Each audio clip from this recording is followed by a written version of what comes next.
9.28 서울 수복 이후에 승기를 잡은 우리군과 유엔군은 여세를 몰아 38선을 넘어 북으로 진격을 이어갑니다. 원산 입성에 이은 평양 진격, 그리고 이승만 대통령의 평양 연설에 이어서 드디어 유엔군은 압록강에 다다랐는데요. 하지만 승리를 눈앞에 둔 이 순간부터 전쟁은 다시 걷잡을 수 없는 소용돌이에 휘말리게 됩니다. 30만의 병력이 나팔을 불고 꽹과리를 울리며 물밀듯이 밀고 내려오는 중공군의 인해 전술. 유난히도 춥고 눈이 많았던 그해 겨울, 흥남철수가 시작되자 20만의 피난민들은 가족과 친지들을 북에 남기고 피눈물 나는 피난길에 오릅니다. 한만은 일사후퇴까지의 과정을 생생히 담은 한국전쟁 3부 지금 시작합니다.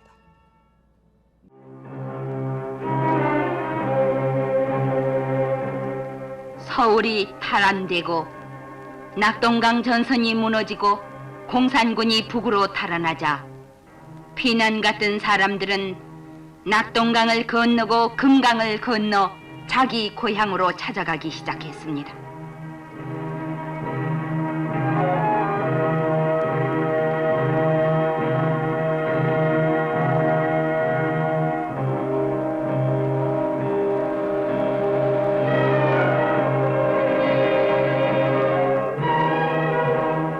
많은 상처와 아픔을 삼킨 채 말없이 흐르는 한강. 머나먼 피난길에 부르튼 발을 강물에 식히며 시민들은 도강을 서둘렀습니다.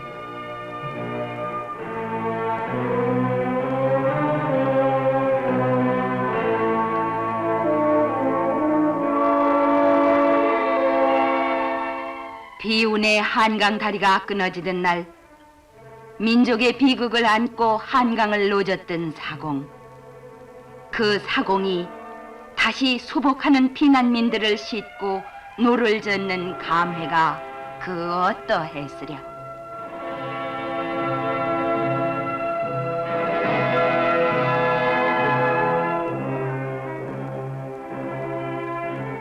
모진 고난을 이기며 100일 만에 고향집에 돌아온 피난민들.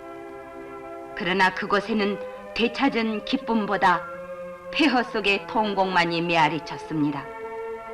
불타버린 집, 붉은 총칼에 죽어간 혈육, 산을 뒤덮은 그 죽음.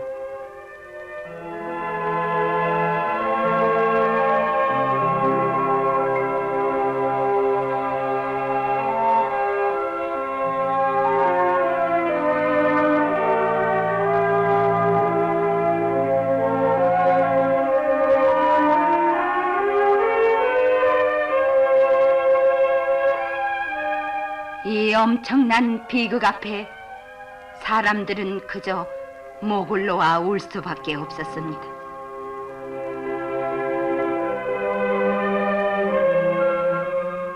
임진난의 교훈을 되새겨 미리 대비했던들 이 엄청난 비극은 당하지 않았을 것을. 그러나 1000번을 후회하고 10,000번을 뉘우친들 무슨 소용이었으랴.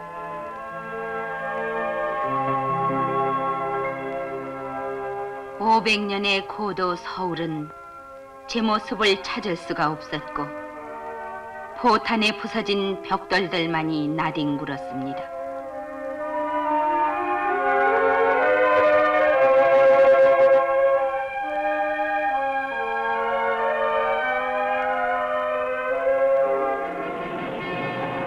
서울을 수복한 아군은 지체 없이 북진. 그해 10월 1일 마침내 38선을 넘어 북녘 땅 깊숙이 진격해 들어갔습니다. 5년 만에 되찾은 자유를 감격으로 달래며 북한 주민들은 국군을 열렬히 맞아들였습니다.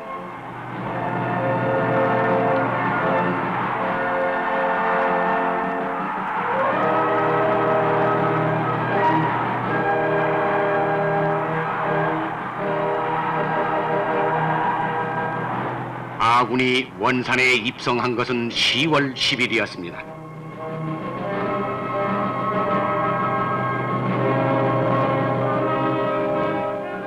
한국군 3사단과 수도사단이 원산에 입성해서 시민들의 눈물 어린 환영을 받았습니다.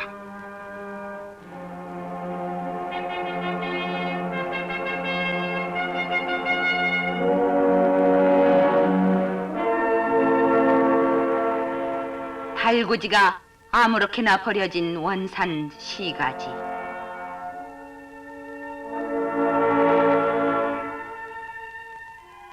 명사 십리 원산의 항구에는 깨진 뱃조각만이 뒹굴고 있었습니다.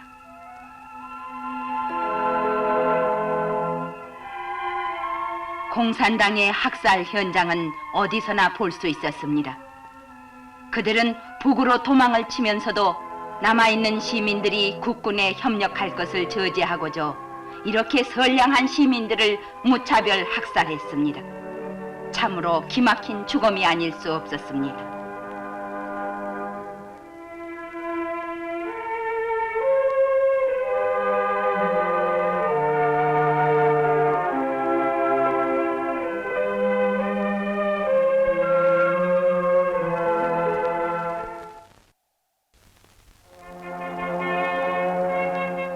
북한의 수도였던 평양.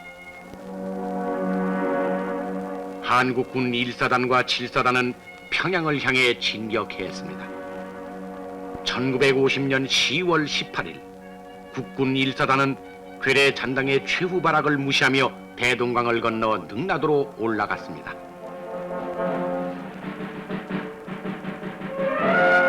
(10월 20일) 아군은 평양을 완전히 탈환했습니다.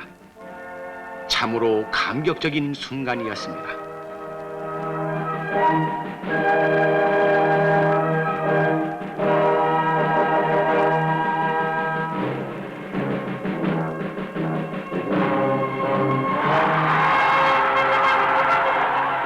그리고 10월 30일에는 당시의 이승만 대통령이 평양에 와서 다시는 남북동포가 헤어져 살지 말자고 했습니다.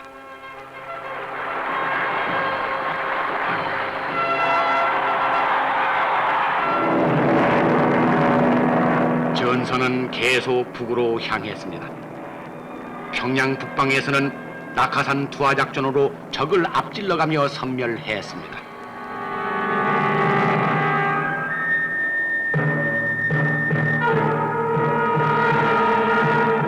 쫓기는 공산군은 저항할 능력도 거의 없어졌습니다.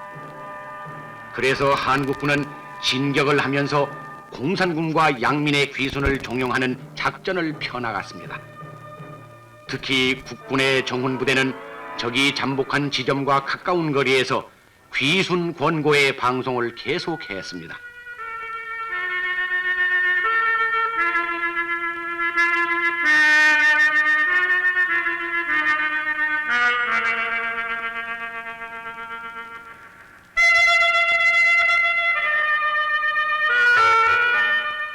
많은 사람들이 배후에서 위협하는 공산당의 협박을 무릅쓰고 손을 들고 뛰어왔습니다. 목숨을 걸고 자유를 찾아 넘어왔습니다.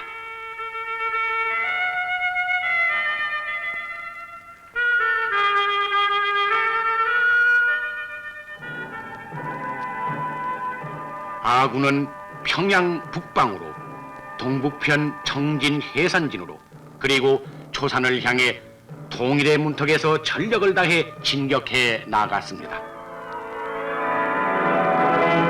정확히 10월 26일 오후 2시 15분 국군의 선봉이 한만 국경선이 있는 초산에 도달했습니다.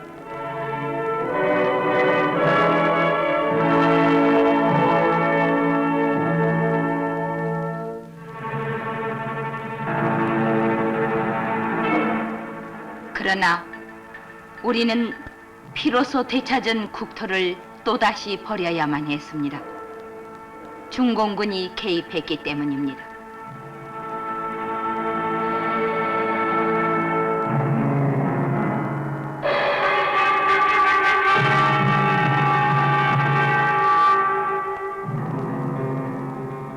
여기는 그해 중공의 수도 북경에 있는 조선관입니다. 전세가 불리하고 더 이상 버틸 수 없는 지경에 이른 김일성 집단은 허정숙을 단장으로 하는 사절단을 북경으로 보내 뇌물과 미인계를 써서 모택동에게 구원병을 보내달라고 애걸 했습니다. 중공은 3차 대전이 일어날 가능성을 염려해서 정규군 대신 인민의용군이라는 허울을 쓰고 한국 참전을 결정했던 것입니다.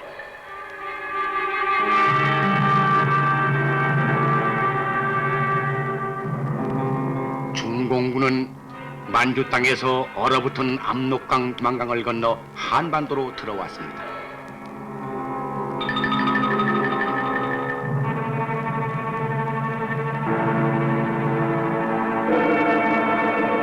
근 30만 병력이 꽹과리 나팔 피리를 불며 나귀를 타고 넘어왔습니다.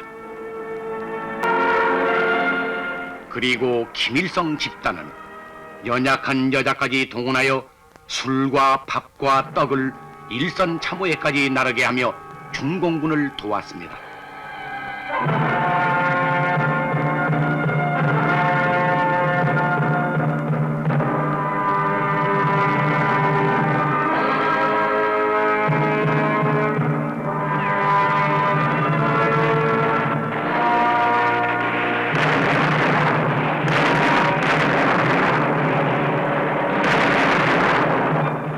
중공 참전으로 아군은 전혀 새로운 전쟁에 직면 부득이 후퇴해야만 했습니다.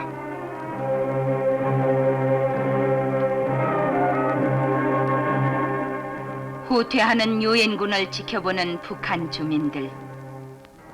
유난히 춥고 눈이 많이 온 그해 겨울, 눈보라와 강추위 속의 후퇴 작전은 유엔군을 괴롭혔습니다.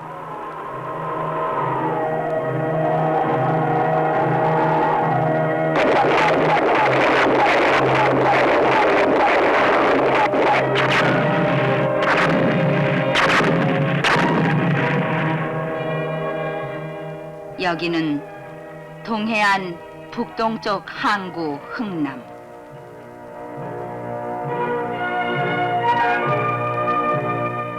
이곳이 바로 10만을 넘는 전투 요원과 20만의 피난민이 남으로 가는 배를 타야 했던 민간인 피난 작전의 현장입니다.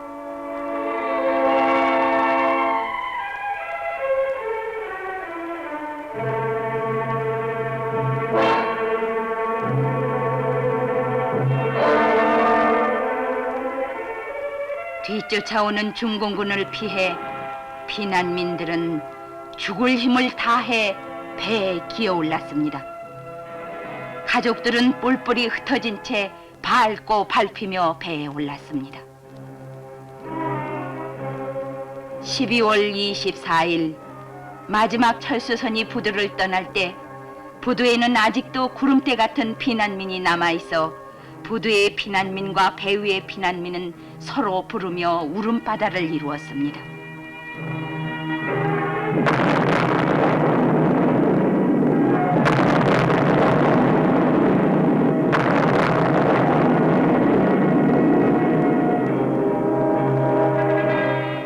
이렇게 북쪽에 부모 처자식을 남겨둔 채 피난선은 남으로 향하고 있었습니다. 남으로 향하는 육로의 피난길.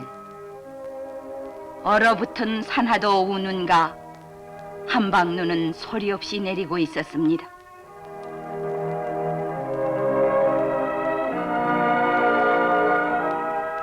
끊어진 대동강 철교를 건너는 피난민들.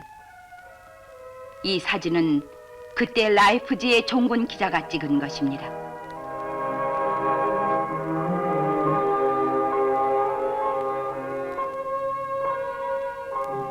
길을 몰라서 무조건 나무로 뻗은 철길을 따라 나선 사람들.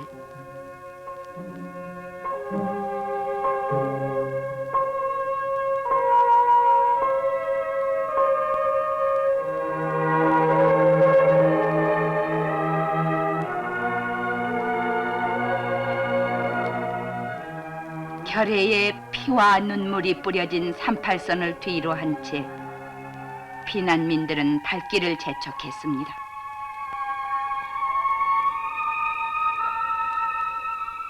유엔군은 그해 크리스마스를 후퇴길에서 맞았습니다.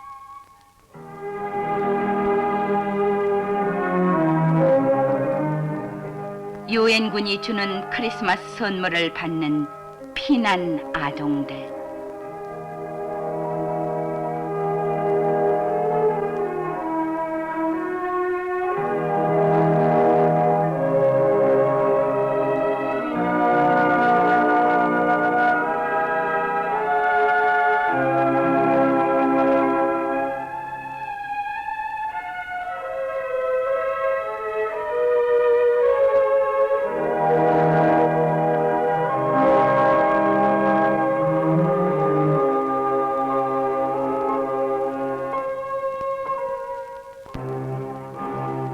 (1951년) 초 정부는 또다시 서울 시민에 대한 피난령을 내렸습니다. 첫 번째 피난 때에 미처 서울을 빠져나가지 못해 적치하에서 고생했던 시민들은 서둘러 피난길에 올랐습니다. 이것이 그 한많은 일사후퇴입니다. 서울역을 메운 피난민. 이때 120만 서울 시민과 북한에서 남아한 50만 동포가 함께 서울을 떠났던 것입니다.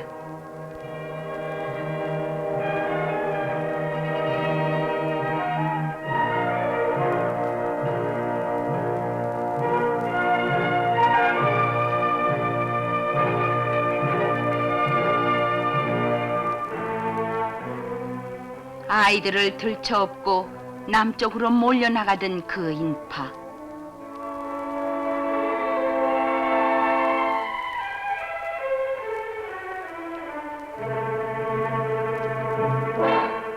한강은 얼어붙은 채 이민족의 순환의 역사를 또다시 지켜봐야만 했습니다.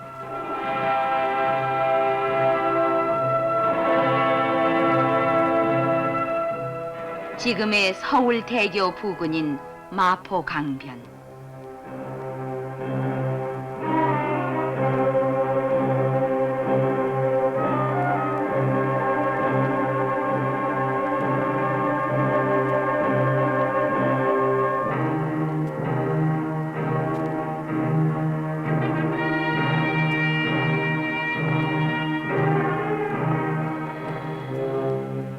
여기는 당시의 영등포역입니다.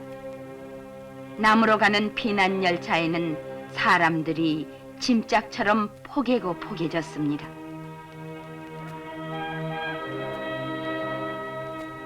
기차 바퀴 그 위라면은 어디든지 올라타고 마냥 기다렸습니다. 얼어붙은 도시락으로 남아 굶주린 배를 채우는 사람들.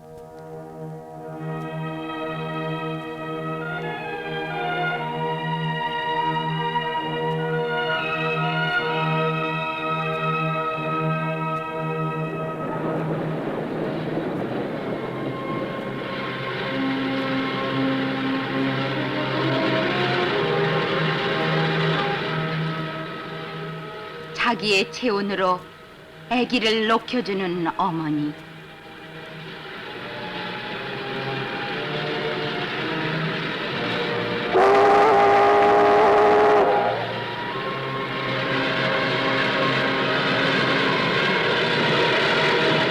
가다가 떨어질세라 어린 자식을 기차에 매다는 아버지. 하통에서 부모되는 전기가 얼굴에 얼어붙어 살갗이 찢기기도 했습니다.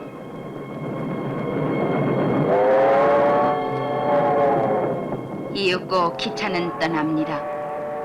일정한 시간도 없이 기관차나 차량이 마련되는 대로 그냥 떠나는 피난열차였습니다.